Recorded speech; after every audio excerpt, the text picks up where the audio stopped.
ಶ್ರೀರಾಮ ಯುವಕ ಸಂಘದ ಚನ್ನರಾಯಪಟ್ಟಣ ಕೆರೆ ಬೀದಿಯ ಒಕ್ಕಲಿಗರ ಸಮುದಾಯ ಭವನದ ಮೇಲ್ಛಾವಣಿಯನ್ನು 8 ಲಕ್ಷ ರು ವೆಚ್ಚದಲ್ಲಿ ನಿರ್ಮಿಸಲು ಶಾಸಕ ಸಿಎನ್ ಬಾಲಕೃಷ್ಣ ಪೂಜೆ ನೆರವೇರಿಸಿದರು.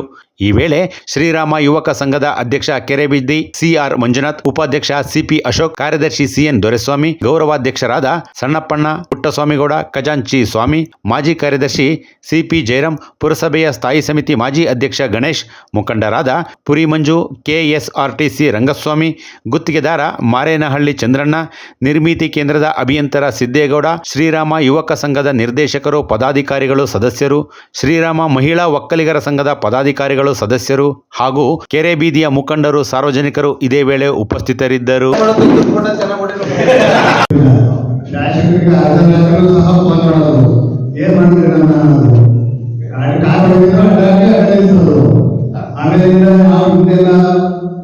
ಈ ಕೆಳಹಂತದಿಂದ ನಾವು ಈ ಭಾಗ ಬರಬೇಕು ಅಂದ್ರೆ ಇದೆಲ್ಲ ಮುಖ್ಯ ಕಾರಣ ಬಾಲಕೃಷ್ಣವರೇ ಕಾರಣ. ಈ ಬೆಳೆದಿದೆ ಅಂದ್ರೆ ಇವತ್ತು ಶ್ರೀರಾಮದೇವರ ಆಶೀರ್ವಾದ ಬಾಲಕೃಷ್ಣ ಅವರಿಗೆ ಅದ್ಭುತವಾಗಿದೆ ಅಂತ ನಾವು ಹೇಳಬಯಸಿದ್ದೀವಿ. ನಾನು ಅಧ್ಯಕ್ಷರಾಗಿದ್ದಾಗ ಪ್ರತಿಯೊಂದು ಅನುದಾನದಲ್ಲೂ ಇಬ್ಬರು ಏನು ಬಂದಂತ ಅಲ್ಲ ನಂದಾದ್ಮೇಲೆ ಅವರು ಕೂಡ ಇಬ್ಬರು ಕಾರ್ಯ ಕಡೆ ಅಷ್ಟು ಬರಕಣೆ ಅಂತ ಅಷ್ಟೊಂದು ಸಮುದಾಯದಲ್ಲಿ ಅಷ್ಟೊಂದು ಮುಗ್ಧತೆ ವಹಿಸಿ ಕಾಳಜಿ ವಹಿಸಿ ನಮ್ಮನ್ನ ಇಲ್ಲಿವರೆಗೂ ಈ ಸಂಸ್ಥೆ ಬೆಳೆಯಕ್ಕೆ ಅವರು ಪ್ರಮುಖ ಕಾರಣ ಅಂತ ನಾವು ಹೇಳಬಯಸಕ್ಕೆ ಇಷ್ಟಪಡ್ತೀವಿ. ಇಡೀ ತಾಲೂಕಲ್ಲಿ ಎಷ್ಟು ಕಡೆ ಅನುದಾನ ಕೊಡಬೇಕು ಶಾಸಕರಾಗಿ ಅದು ಈ ಸರ್ಕಾರ ಆಗಲ್ಲ. ಅಂಥದ್ರಲ್ಲೂ ಕೂಡ ಈ ಒಂದು ಕೆರೆ ಬೀದಿ ಒಕ್ಕಲಿಗರ ಮೇಲೆ ವಿಶ್ವಾಸ ಇಟ್ಟು ಗುರುತಿಸಿ ನಮ್ಮನ್ನ ತುಂಬಾ ಅನುದಾನ ಕೊಡಬೇಕು. ದಯಮಾಡಿ ಆದ್ಮೇಲೆ ಹಂತವಾಗಿ ಎಲ್ಲ ಕಾರ್ಯಕ್ರಮಗಳಿಗೂ ಕೂಡ ಅಭಿವೃದ್ಧಿಗೆ ಆದ್ಯತೆಯನ್ನು ನೀಡಿದ್ದೀವಿ. ಏಕೆಂದರೆ ದೇವೇಗೌಡ ಅನುದಾನ ಇರ್ಬೋದು, ನಮ್ಮ ಕಡೆಯಿಂದ ಸುಮಾರು 18 ರಿಂದ 20 ಲಕ್ಷ ಅನುದಾನವನ್ನು ಕಟ್ಟಡದ ನಿರ್ಮಾಣಕ್ಕೆ ಈ ಹಿಂದೆ ಒದಗಿಸ್ಕೊಟ್ಟಿದ್ದೀವಿ.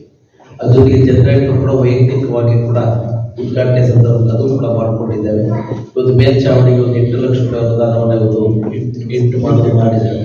ಅದನ್ನ ಸ್ವಲ್ಪ ಹೆಚ್ಚಾದರೂ ಕೂಡ ಪೂರ್ಣ ಮಾಡಿಸ್ಕೊಡ್ತೀವಿ. ಒಂದು ಕೋರಿಕೆಗೆ ಸಹಕಾರವನ್ನು ಮಾಡಿದ್ದೀವಿ. ಇವತ್ತು ನಮ್ಮ ಶಾಮೂರೆಲ್ಲ ಇದ್ದಾರೆ, ನಮ್ಮ ಬ್ರಾಹ್ಮಣರ ಸಮುದಾಯದವರು ಕೂಡ ಸಹಕಾರ ಮಾಡಿದೆ. ಮೊನ್ನೆ ಎಲ್ಲರೂ ಕೂಡ ಮೇಲ್ಛಾವಣಿ ಮಾಡಿಕೊಂಡಿದ್ದೀವಿ. ಕುರುಗಿನ ಶೆಟ್ಟರ ಸಮುದಾಯ ಭವನದ ನಿರ್ಮಾಣಕ್ಕೂ ಕೂಡ ಅವಕಾಶವನ್ನು ಮಾಡಿಕೊಂಡಿದ್ದೇವೆ. ರಾಘವೇಂದ್ರ ಸ್ವಾಮಿಯ ಏನು ಸಮುದಾಯ ಭವನ ಇದೆ ಅದಕ್ಕೂ ಕೂಡ ಸುಮಾರು 5 ರಿಂದ 6 ಲಕ್ಷ ರೂಪಾಯಿ ಅನುದಾನವನ್ನು ಮಾಡಿಕೊಂಡಿದ್ದೀವಿ. ಅದೇ ನಿಟ್ಟಿನಲ್ಲಿ ಮಡಿವಾಳ ಸಮಾಜದ ಒಂದು ಇದಕ್ಕೂ ಕೂಡ ಅವಕಾಶವನ್ನು ಮಾಡಿಕೊಟ್ಟಿದ್ದೀವಿ. ಅಲ್ಲಿ ಕನಕ ಸಮುದಾಯ ಭವನಕ್ಕೂ ಕೂಡ ಹೆಚ್ಚಿನ ರೀತಿ ಸಹಕಾರವನ್ನು ಮಾಡಿ ದೊಡ್ಡ ಪ್ರಮಾಣದಲ್ಲಿ ಕನಕ ಸಮುದಾಯ ಭವನ ಏನಿದೆ ಅದಕ್ಕೂ ಕೂಡ ಸುಮಾರು ಮ್ಯಾಕ್ಸಿಮಮ್ 30-35 ಲಕ್ಷ ತನಕ ಕೂಡ ಕೊಟ್ಟಿದ್ದು. ಮುಖ್ಯಮಂತ್ರಿಗಳು ನಾನೇ ಆಶ್ವಾಸನೆ ನೀಡಿದೆ ಮಾಡ್ತೀನಿ ಅನ್ನೋ ಒಂದು ಭಾವನೆ. ಅದೇ ರೀತಿಯಲ್ಲಿ ಇವತ್ತು ಇನ್ನಿತರ ಇವತ್ತು ಮಸೀದಿಗಳು ಅಲ್ಲಿ ಹೌದು ಆಮೇಲೆ ಟಿಪ್ಪು ಶಾದಿಮಾಲ್ ಡೆವಲಪ್ಮೆಂಟ್ ಮಾಡಿಸ್ಕೊಟ್ಟಿದ್ದೀವಿ. ಇರ್ಫಾನ್ ಶಾದಿಮಾಲ್ಗೂ ಸಹಕಾರವನ್ನು ಮಾಡಿದ್ದೀವಿ. ನಾವು ಸರ್ವ ಜನಾಂಗದ ಅಂಬೇಡ್ಕರ್ ಭವನ ಇರಲಿಲ್ಲ, ನಾನು MLA ಆದ ತನಕನೂ ಇರಲಿಲ್ಲ ಬಾಬಾ ಸಾಹೇಬ್, ಅದನ್ನು ಕೂಡ ಪೂರ್ಣಗೊಳಿಸಿ ಇವತ್ತು ಅದಕ್ಕೆ ಇನ್ನೊಂದು 70 ಲಕ್ಷ ಬೇರೆ ಅನುದಾನ ಕೊಟ್ಟು ಈ ರಿನೋವೇಷನ್ ಆದ್ಯತೆಯನ್ನು ನೀಡಿದ್ದೀವಿ. ಬಾಬು ಜಗಜೀವನ ಕಟ್ಟಡಕ್ಕೂ ಕೂಡ ಈಗ ಸ್ಯಾಂಕ್ಷನ್ ಮಾಡಲಿಕ್ಕೆ ಆಗಲೇ ಪ್ರಯತ್ನಗಳನ್ನು ಈ ಸಂದರ್ಭದಲ್ಲಿ ಮಾಡ್ತಾ ಇದ್ದೀವಿ. ಸಾಮಾನ್ಯ ನಗರದಲ್ಲಿರ್ತಕ್ಕಂಥ ಬಹುತೇಕ ಎಲ್ಲ ದೇವಸ್ಥಾನಗಳಿಗೂ ಕೂಡ ಅನುದಾನ ಸಹಕಾರ ಮಾಡಿದ್ದೀವಿ. ಇವತ್ತು ಕೋಟೆ ಗಣಪತಿ ಟಿವಿ ಕನ್ನಡ ನ್ಯೂಸ್ಗೆ ಲೈಕ್ ಮಾಡಿ, ಶೇರ್ ಮಾಡಿ ಹಾಗೂ ಮತ್ತಷ್ಟು ಸುದ್ದಿಗಳಿಗಾಗಿ ಫಾಲೋ ಮಾಡಿ.